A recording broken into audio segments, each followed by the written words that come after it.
Happy Thanksgiving, everybody. Welcome to the White House.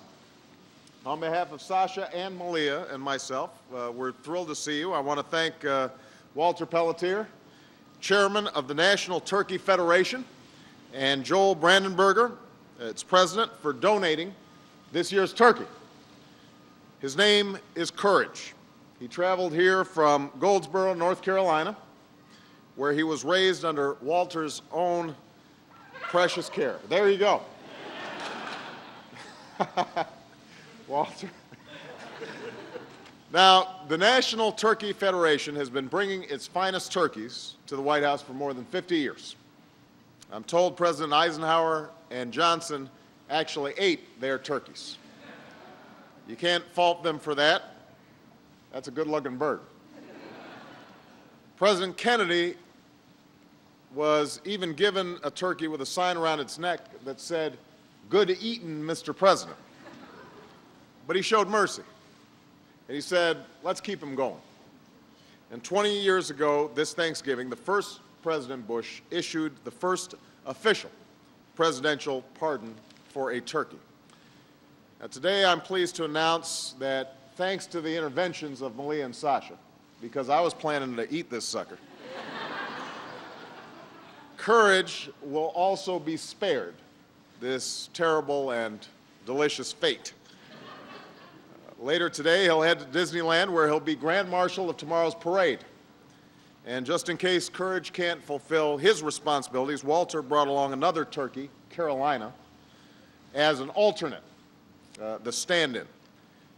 Now, later this afternoon, Michelle, Malia, Sasha, and I will take two of their less fortunate brethren to Martha's Table, an organization that does extraordinary work to help folks here in D.C. who need it the most. And I want to thank Jandel's Turkey Farm in Orfield, Pennsylvania, for donating those dressed birds for dinner. So today, all told, I believe it's fair to say that we have saved or created 4 turkeys.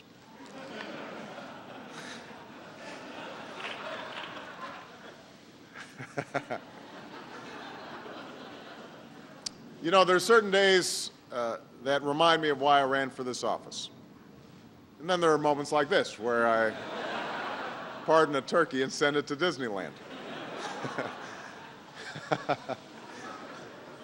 But every single day, I am thankful for the extraordinary responsibility that the American people have placed in me. I am humbled by the privilege that it is to serve them and the tremendous honor it is to serve as Commander-in-Chief of the finest military in the world. And I want to wish a happy Thanksgiving to every service member at home or in harm's way.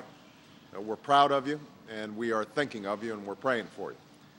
When my family and I sit around the table tomorrow, just like millions of other families across America, we'll take time to give our thanks for many blessings. But we'll also remember this is a time when so many members of our American family are hurting. There's no question this has been a tough year for America. We're at war.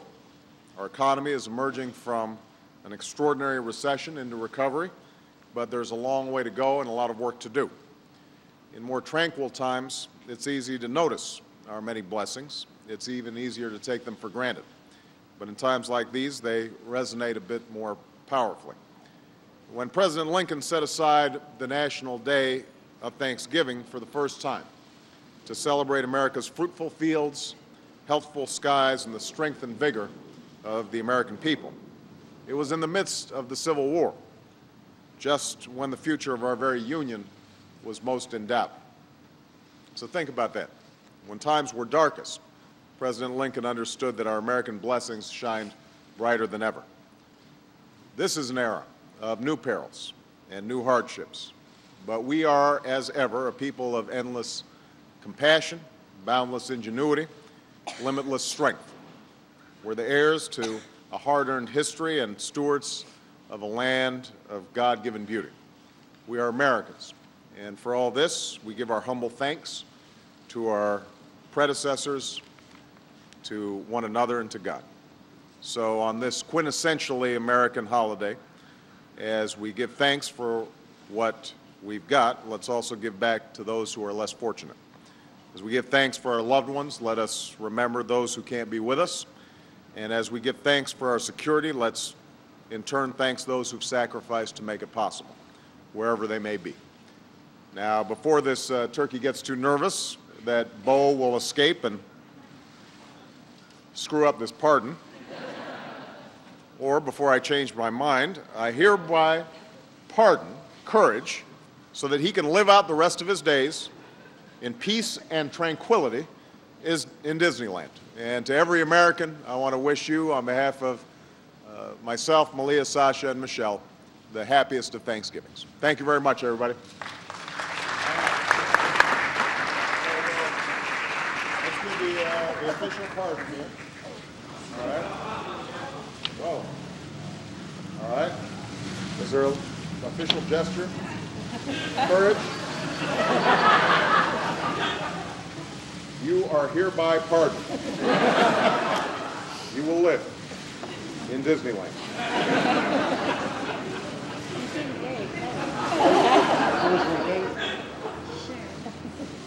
Hey.